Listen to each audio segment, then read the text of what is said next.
I'm just always climbing up. I'm Yes. always finding new ways, new innovative ways, new ways to be who I am. And I'm always learning. I love to learn. And sometimes that learning only happens through so called failure.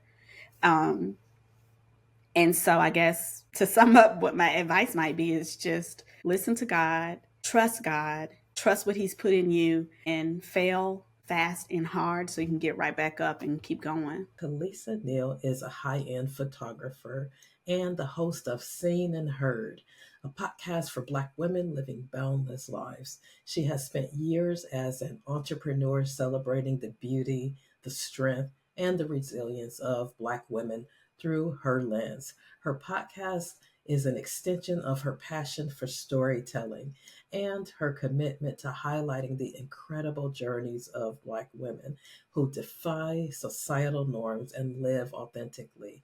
Through candid conversations and powerful narratives, Carlisa creates a space where voices are celebrated, stories are shared, and listeners are inspired to embrace their boundless potential. Join her as we explore what it truly means to live free and unapologetically. Greetings, and welcome to When the Moment Chooses You. I am your host, Coach Charlene, and I am so honored and excited to have Kalisa with us today on the show. So, welcome to the show. Thank you, Charlene. Thank you. Yes, I am so excited. So, Kalisa, I started this podcast. Really, it was a dream that dropped into my spirit in 2020 with the murder of George Floyd. I was so distraught that I had to. I went into prayer because that was the only thing that could help me. I knew, and so as I was in prayer, I heard, "What you do in this moment will determine your destiny and dictate your future." And so I knew I'd had to leave from anguish, crying, and all of that to action and impact. And so I found my voice within that. I began to start doing listening sessions for the people that were affected first, and then I expanded out to a larger audience, to the rest of the team, so they can hear the stories of those that are really impacted by that death, that murder that just happened. So that's where it started, but I didn't really start the podcast until 2022 in July. And so I believe that there's moments that call us into them to disrupt, to transform, to do something. And so that's what this podcast is about. It's about unpacking stories of these trailblazers, such as yourself, that have dared to dream, that's dared to disrupt their lives and change their whole trajectory. So I would love for you, first of all, to tell us who you are, and then we're going to go into some of your moments that you've experienced. Okay. So I am Carlisa Neal. Excuse me. I'm Carlisa Neal. I am a high end photographer based out of Atlanta. Um, my business is surrounded around giving a voice to Black women. I'm unemployable. I've been an entrepreneur my entire adult life. Um, I did work at Bloomingdale's in college right before I graduated, and that probably lasted 6 months before I was like, I'm done with this. And right after, and I fought very hard for that job. Like they were just opening here in Atlanta, and I was pulling all kinds of stops out to get this job. And I started once I graduated college, I started working for my mom. And she's an entrepreneur, always has been. And so that's just the life that I've grown up with. I am also a mother, excuse me, a mother of three boys, a wife to one husband. Yay. Yeah. And I don't know, like I never really truly realized until most recently that one of the many missions that God has put me on is to just amplify the voices of Black women and make sure that Black women are in fact seen and heard. And that just I was a I forgot to mention that I was a hairstylist for 10 years. And I just and I never I could never really pinpoint why that career and even photography were that either one of those careers were so important to me. Um, until I started to like kind of think about what my goals were for the Mhm. careers, especially with being a hairstylist.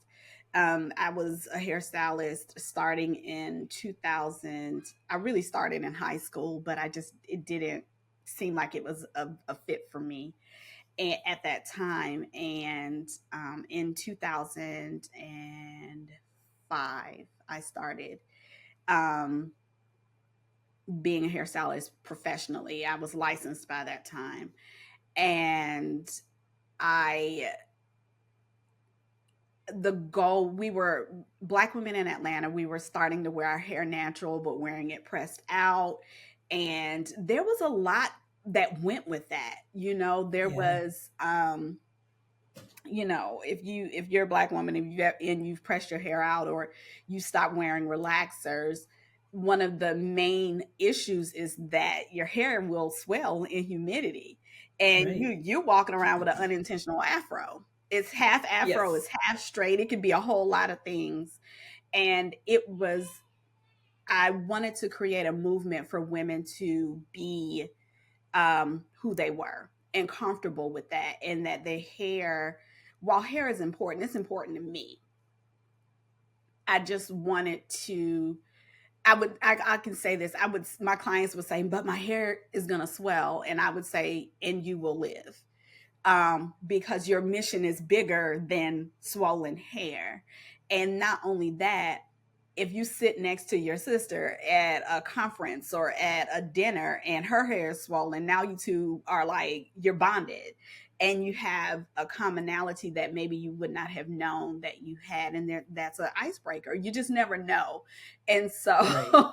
it's not, that may or may not be the case all the time, but it created that era of my life created a lot of bonds through hair, and a lot of shedding for my clients, because they just really, they wanted healthy hair.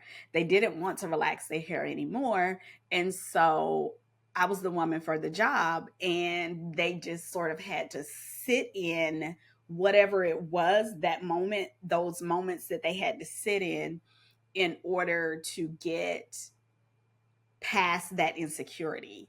And that Yeah. just kind of, and then the transformation from, for my clients that went from relaxed hair to natural hair, that transformation was always so special to me. I love, and you and I talked about this on when you were on my podcast, but I love watching things grow. I love watching transformation. I love being a part of it. And so that really, really started fueling me. And it was just important for me to pour into Black women at that time. And then I started having babies, and decided by the time my third son, I didn't work for a few years because my husband and I moved to another state, and we moved back when I was pregnant with my oldest son. And I didn't go back to work until he was 6 months. And when I was 7 months pregnant with my middle son, I just decided, I said, well, we don't, first of all, praise God, we did not need the money at the time.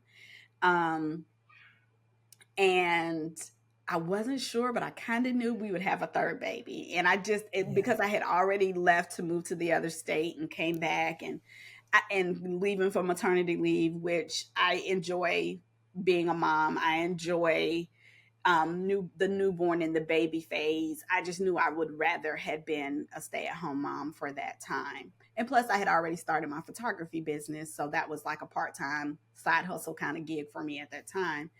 And I just decided it was time to hang up the flat irons, in the hair business. And I miss it. Sometimes I still think about it, but I probably won't ever go back. Yeah. Yeah. That's pretty awesome. You said something that was so important, and I want you to unpack that. Mhm. Being unemployable. Oh yeah. What? Talk to me about that a little bit, because I think there's a lot of people struggling in that area. So they'll get the job because of security, but tell us what that means about being unemployable. Um. Well, for me specifically, It means a lot of things, to be honest, Charlene. Like, for starters, on a surface level, what the hell would I put on my resume? you know, what would I put? What would I put on an Yes. application? You know what I mean? Because I've just had a lot of. I've been a business owner, and Yes. when I haven't been running a business, I've been stay at home mom. Like all of that. That's what I am. That's I'm a business owner and a stay at home mom, and now a podcaster. So I But the guess I time could. that you were working, how did that feel when you were working and I mean, because you were obviously were like this Miss Entrepreneur, period. And then to have to go into the employment phase, how did that feel as an employee? Well, I haven't my last job was in 2004 with my mom. So Oh, so you haven't. I haven't. I mean, I've worked at hair salons, but I've been an independent contractor. So the Okay, structure, gotcha. you know what I mean? Like the Okay. structure there. So I have not been an employee of anyone outside of my mom in 20 years. And that lasted a very short period of time because I had a vision and I'm like, it ain't here. I'm sorry, Yes. mama, I gotta go. And so I went to cosmetology school. But back to your question in terms of being unemployable. Like I said, who knows what I would put on my resume? I guess I could pull some stuff out of what I do to fluff it up, but I just don't know. But also, I am a woman who likes to make and break and enforce my own rules. Okay. Um, and there are times where that can be very difficult. As my husband is he's been in corporate America since we got married, and that's been 17 years, and probably a little bit before we got married. And some of the things that he has gone through being a black man in corporate America has made me be like, oh, I go in there and put my dukes up. Yeah. It God would be, knows. yeah. Sometimes I have literally wanted to call them and be like, you need to let loose my husband, not like fire him, but you need to calm down a little bit, you know. Yeah. And then there's and a lot of it was microaggressions towards him, and Right. I was at one point he traveled a lot for his job, and I would go with him, and there were times where the microaggressions would be directed towards me, and I would stop them, and he didn't at the time always feel that he had that liberty. And I like that liberty. I Right. personally like that liberty. And so that's a part of my unemployable. Like, since I like that liberty to say, no, you're not. We're going to stop right Yes. here, right now. Or what do you mean by that?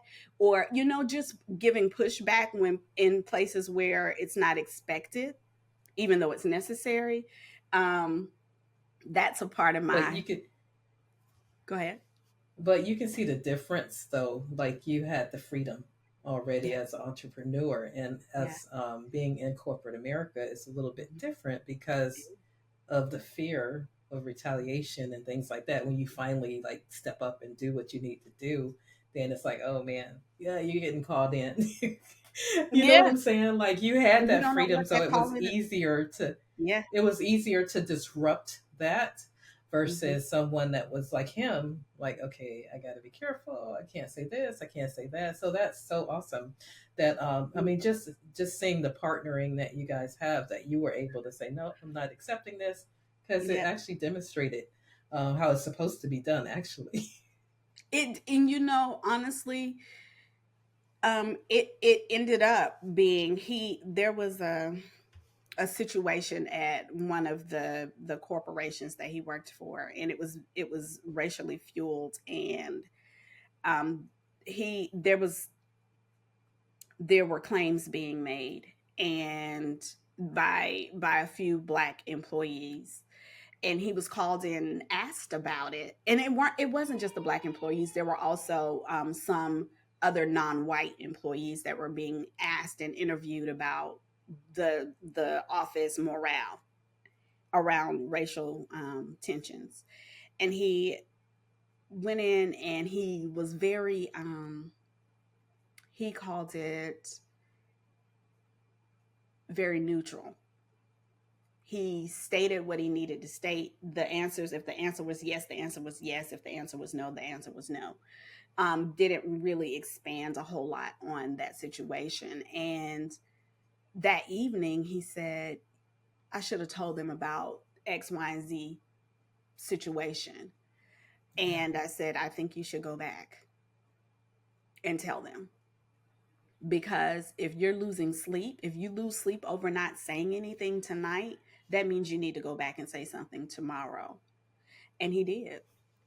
And That's awesome. yeah, and he felt so much better by, sometimes you just have to be okay with what the fallout is going to be, because the fallout is always going to be your benefit, to your benefit, no matter Absolutely. what. So Yeah, well, that's awesome.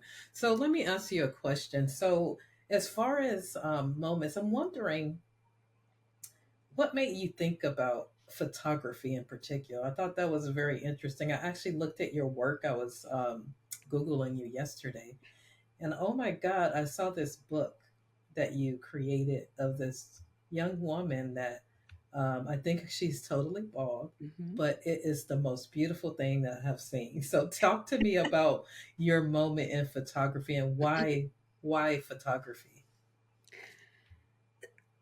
It's a little bit of a story. So as when I was a hairstylist, I started creating. I was just so like desperate to get into the wedding industry. I just wanted to be like a wedding hairstylist. And um one day something happened and I started creating these shirts for bridesmaids and their brides just as a keepsake, and they were really embellished. They had tulle on them and pearls and jewels and all kinds of appliques, and I felt like I needed a photographer for that, and I couldn't afford the photographers that I was looking at, so I convinced my husband to purchase me a camera. And that's kind of where the photography was born out of. And I had a client that I became very good friends with, and still to this day we are really good friends. um, she and I partnered, and we became a business together.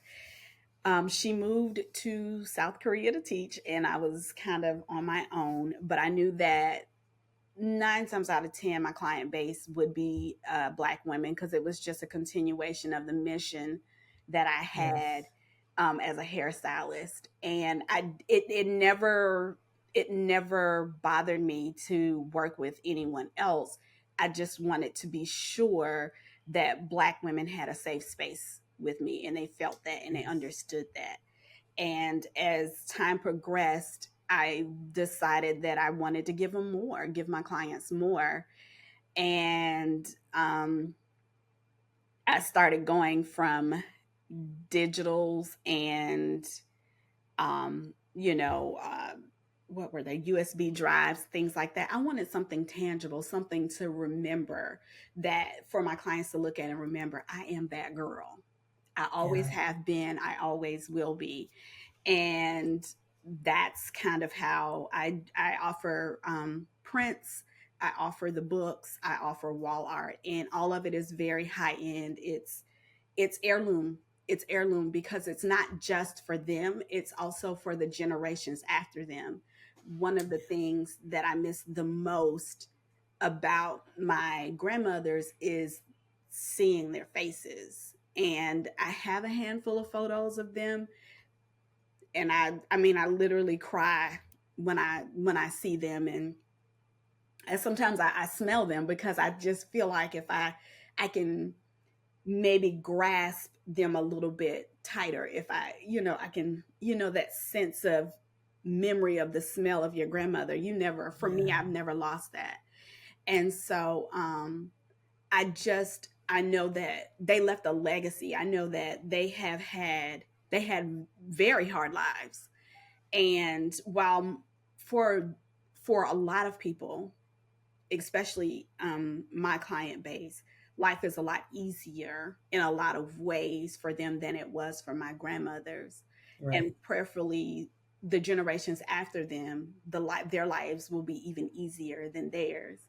And I want them to have something to pass down that their daughters and their granddaughters or their nieces, if they don't have children, or whoever the women are in their lives or the little girls in their lives, can say, that's my mom, Yeah. that was my grandmother, that was my aunt, that was my godmother, that was a woman my mom worked with, that was really close to my mom. I want them to really, I want to contribute to the passing down and the living on of their legacy.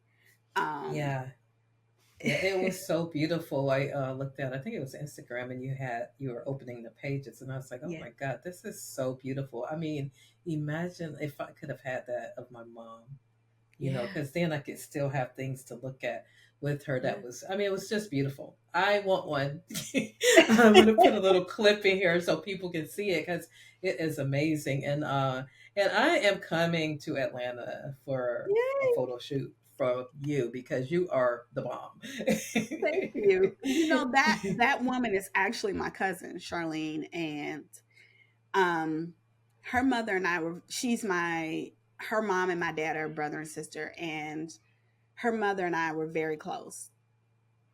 And uh, her mother had alopecia, and she has alopecia, and her mother never ever went without a head covering, a wig, most of the time. If not, it would be a scarf or a hat, but she never ever Right. went without a covering.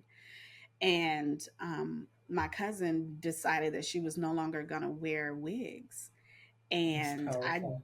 yeah, I said, okay. I knew that I had to jump on the opportunity before she let someone else do it. And they didn't have that same connection Yeah. that I do. And so we got together. My sister came. It was a very emotional day. It was a lot. Um, and we we said a prayer. I asked God for guidance. I asked God to bring pieces of her mother to me to to to bring it out, because that was in honor of not just her, my cousin, just deciding she's going to be. Yeah. Yeah. It was also an honor for my aunt. Um, Yes. I I got a know. tissue this time, Charlene. Yes. You're smart. And you know, her mother.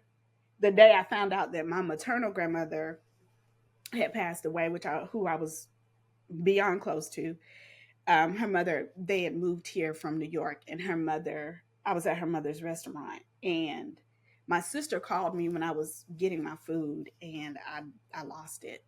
And my aunt Yeah. held me and told me it would be okay. Mm. And so I'll never forget that. And 7 months later, she passed away. Oh my gosh. Yeah. And Wow. so, you know, I just, those women before me are um, extremely important to the work, and just influential in the work that I do. No matter what I'm doing, the mission will always be the same. Well, you can see the beauty and the passion and the love and the work that you do, because when I looked at it, you can tell this is not just something thrown together. This was heartfelt. This had a story behind it. It had transformation behind it. It had breakthrough Yeah, behind it. It's a ministry. it It is. really is beautiful, and so I really honor you for that type of intimacy, and for your voice as a Black woman, just being there to allow us to be seen and to allow us to be heard. I just think it's so beautiful and so powerful, because we're desperate to want to be heard. I do want to be seen. I want to be heard. I've Yeah, always been undermined and not listened to and yeah, things like that. So for what you're doing is absolutely amazing. So I honor you and thank you so much Thank again you. for that. Thank you. That's really and truly the mission and the goal. And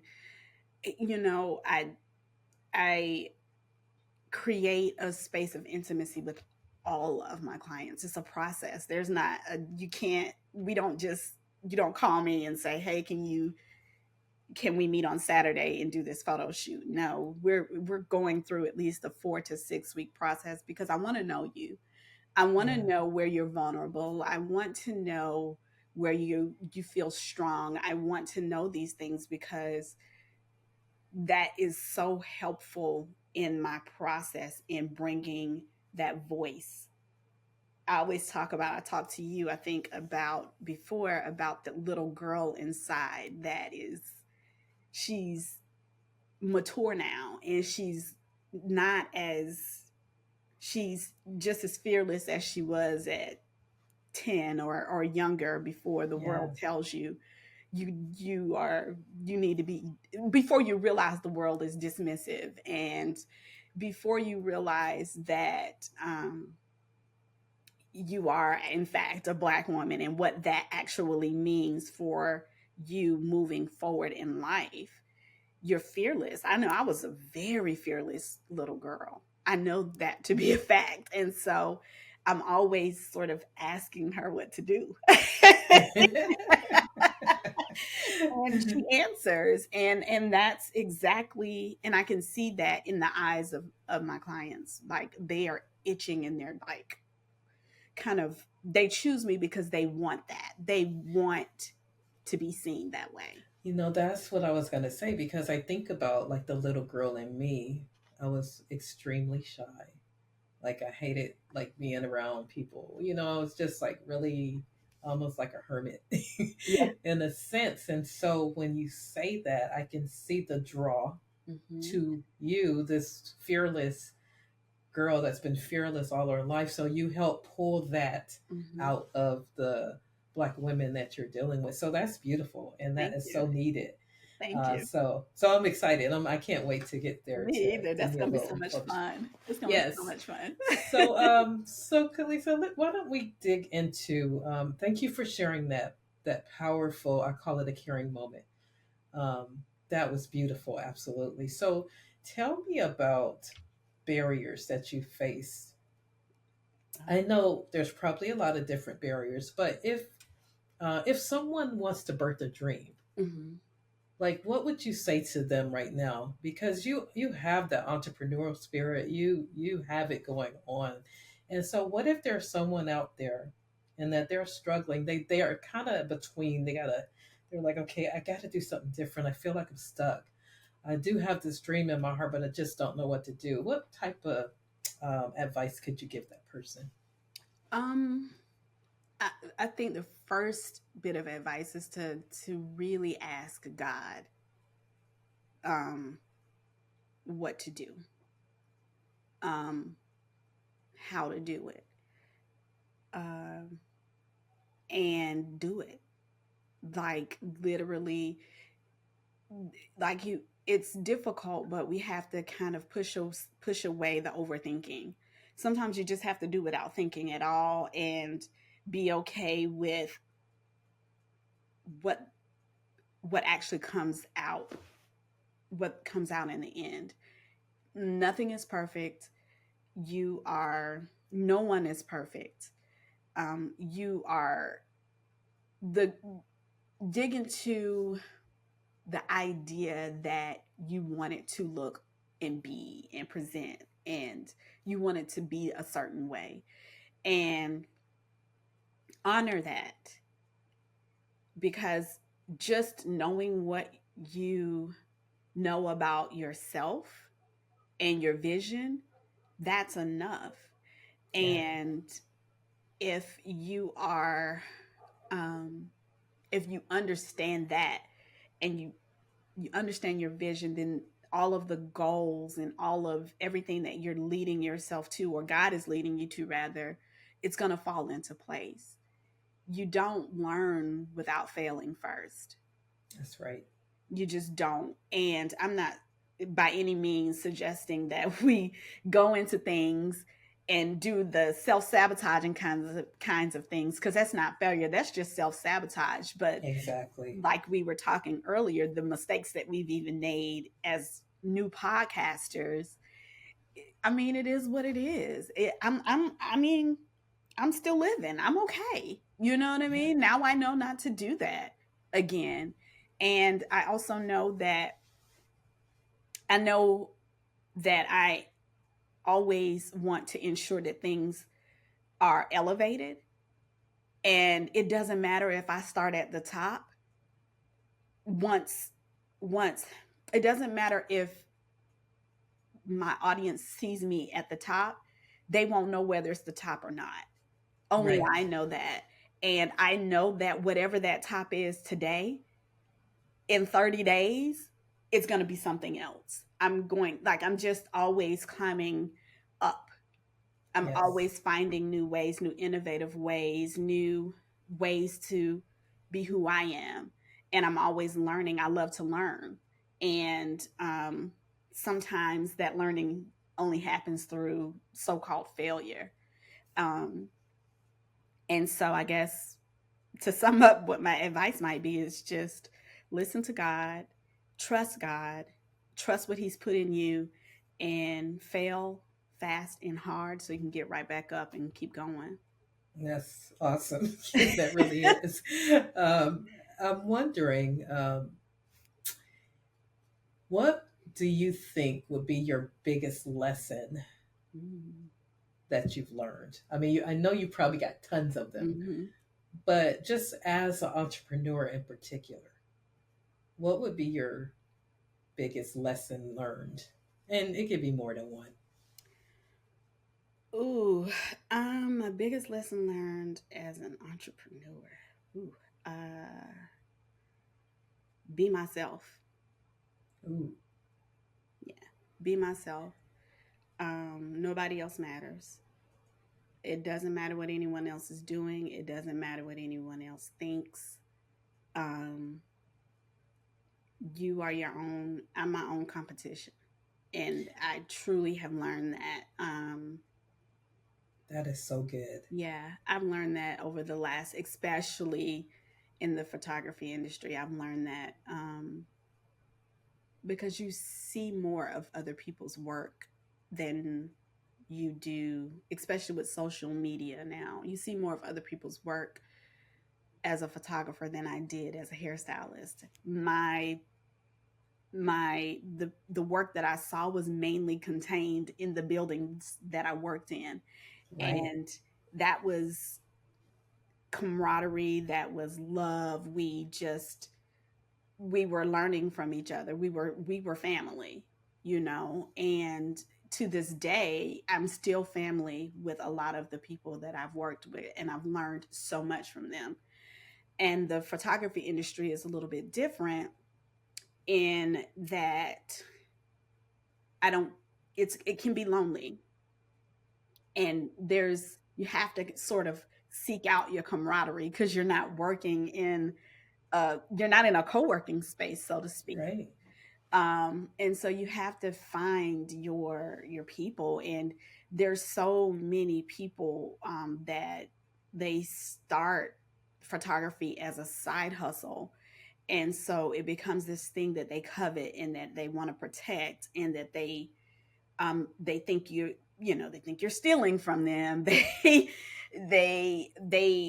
take it, some people take it really hard, and there have been plenty of people that I wanted or maybe even paid to be mentors, and they have been horrible to me. Mm. um and so that kind of let me know, okay, well, what I need to do is get out of that lane because I know what I know. I have what I have, and I am who I am. And that is what draws my clients to me. And the folks that decide to choose me would never choose anyone else. It's a no brainer, not for what they want from me.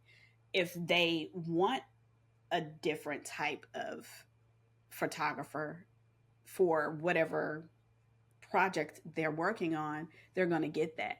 but they know that if they want transformation and the ability to be vulnerable and transparent and um, the vision that I have, then they're going to come to me. I have clients that choose other photographers for smaller projects, but if it has something to do with them and their heart and their spirit and their souls, they're coming to me.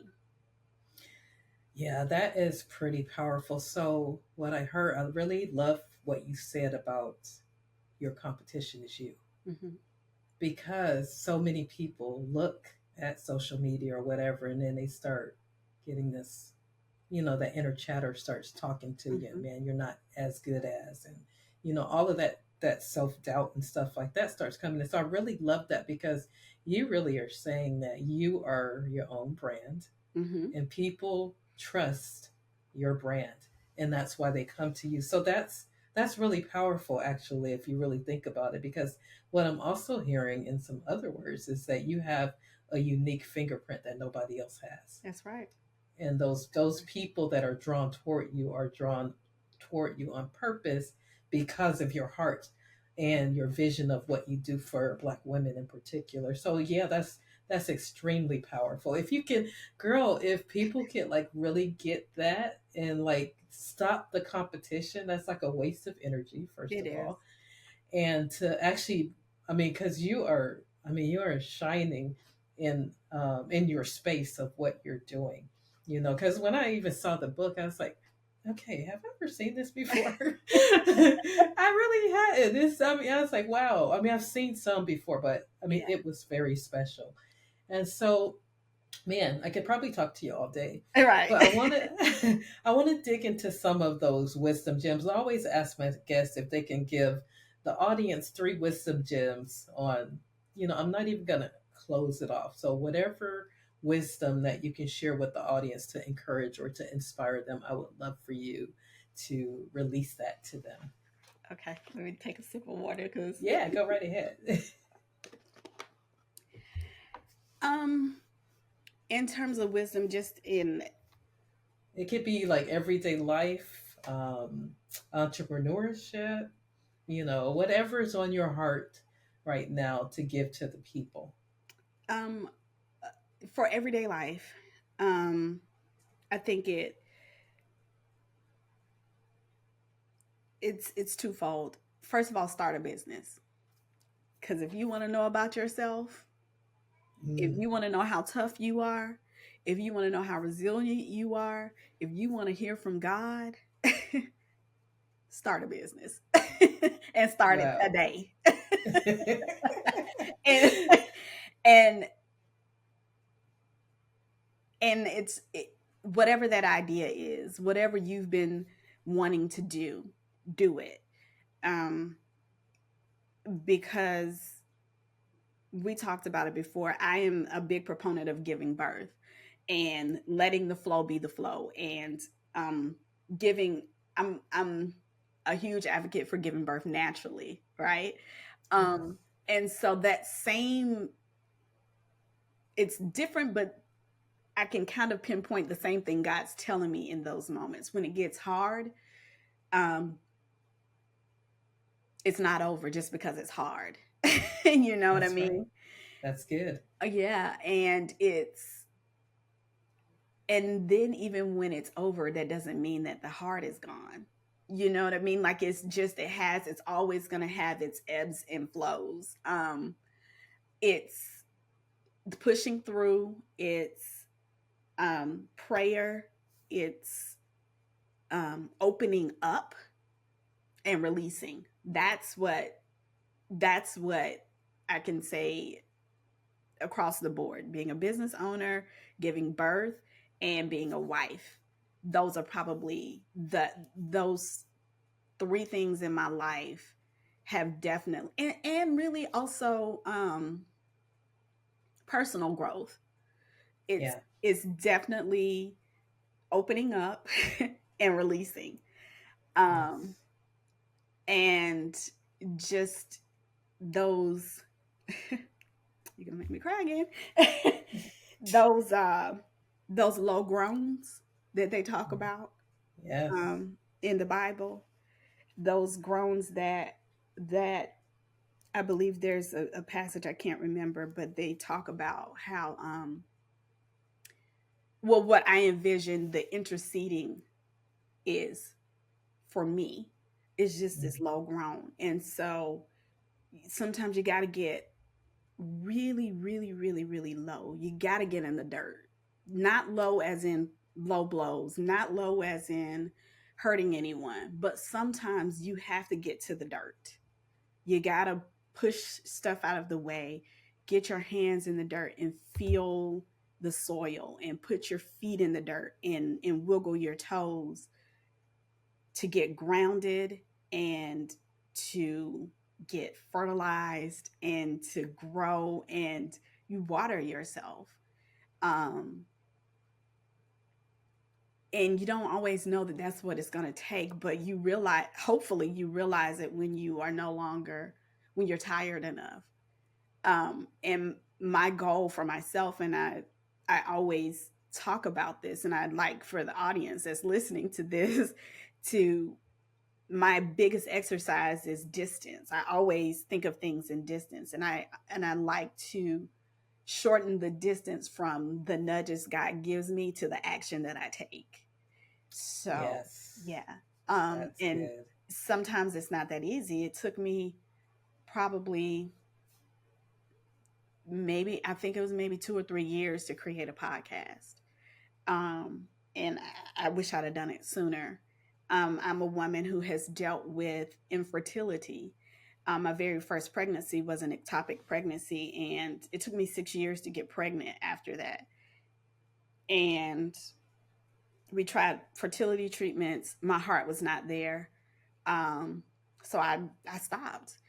And I nobody really knew about the ectopic pregnancy. I was still a hairstylist at that time, so my clients at that time knew, but like social media had become a big thing by then, and Hmm. no one in my social media space or anyone that I didn't see regularly, they didn't know. And in that sixth year, almost to the date of the ectopic pregnancy, I wrote a blog post about it, and that instantly helped me let go of the shame. It helped me. It helped me understand that I'm not alone. You know, and because there were so many women that came to me and was like, "Oh my goodness, this is powerful. Thank you for sharing because I have a similar experience." Right. And it set me free. And that's what I Yeah. mean by like that was a low grown for me. That was getting in the dirt. That was like the starting point of planting a seed and setting myself free from the shame of not getting pregnant again, my body not receiving the first pregnancy the way that it was intended to. And it also it gave life to the being that I lost. It Yes. didn't, it no longer erased that experience by pretending like it never happened. So that's what I mean about also like the opening up and releasing. Um, Yes. Yeah, that is so rich. You know, as you were talking, I thought about a scripture and it says, "Except a grain of wheat fall into the ground and die, it abideth alone. But afterwards it yields much fruit." yeah. So just that one opening and releasing Mm-hmm. on your blog pulled in so many other women Mm-hmm. that were silent and didn't know how to be. And you just being obedient and sharing that story was profound. And so that's, I'm really seeing you for who you are, really seeing how God is using you to help transform people and to help touch people's lives and to let them know that, hey, it's okay. Yes. It's okay to open up. Yes. It's okay to release because of the power in what you do. So, absolutely amazing. I love what you just said. That was beautiful. Thank Thank you you. so much for sharing that. Thank you. Just even adding, I found out I was pregnant with my oldest son maybe 3 or 4 months later. and he was born almost to the date of that blog release. So I look at Wow. how Yeah. God operates and just moving when he says move. And so even in that experience, I could go on and on about my pregnancy and all types of things regarding that, but even that experience alone started my mission to close that gap a little tighter between the nudge. Yes. Because what if I would have not waited 6 years to write that? What if I would have exposed that part of me a lot sooner? Now, granted, Right. I realize now I wasn't really ready to be the mother that I am now back then, but that's hindsight. You know what I Yeah. mean? Maybe I would have been a mother a lot sooner, to a living being a lot sooner had I just let that go and forgiven myself and understood God's mission and just all of the things. So that started me with that nudge, then let it, just closing that Yes. gap up. Shorten that gap. Yeah. I love Yeah, it. yeah. And people think you're crazy. I a lot of people think you're crazy when you do things like that, but it is what it is. They're not the audience for me then. Nope. Nope. I mean, because like literally at the end of the day, I mean, this is my coach told me. He said, at the end of the day, when we all meet our maker, will you be able to say, Lord, I did what you told me to do? That's it. That's the audience. That's my customer. That's it. And so I That's want to it. please my customer up there with, I mean, in hopes to please other people too, but ultimately is, Lord, I did what you wanted me to do. So I love your journey and what God's doing with you. Thank you. Thank you. Yeah. Yeah. Anything else?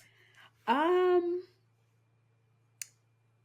no, I don't think so. I just maybe there is. I always say no, but then there is.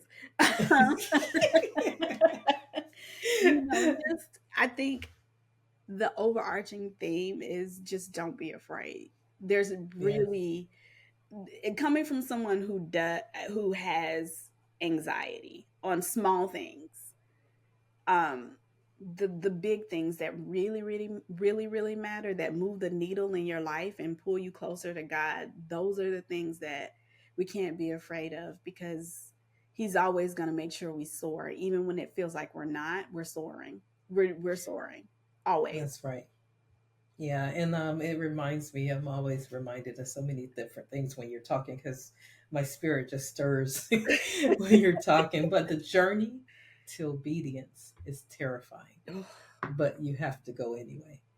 you And do. so that's really what I just heard so much rich content from you. So I so appreciate you for being on the podcast, for having me on your podcast. So I want you to talk to people about how they can get in touch with you.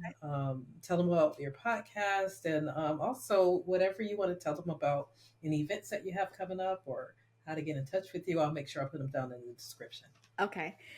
So first and foremost, my website is Carlisa G. That's CarlisaG.com.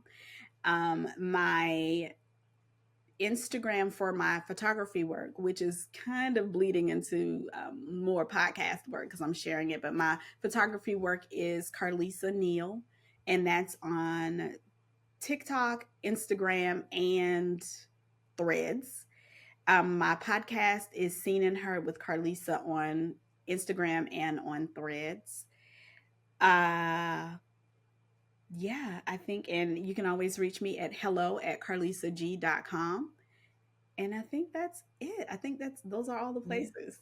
Okay. Well, thank you so much for being on the podcast. I'm sure I will see you again. Yes, thank you, Charlene. I want to thank you for tuning in to another inspiring episode of When the Moment Chooses You. I'm your host, Coach Charlene, and it's been an absolute pleasure. Each journey we've shared today is a reminder that when the moment chooses you, the possibilities are endless.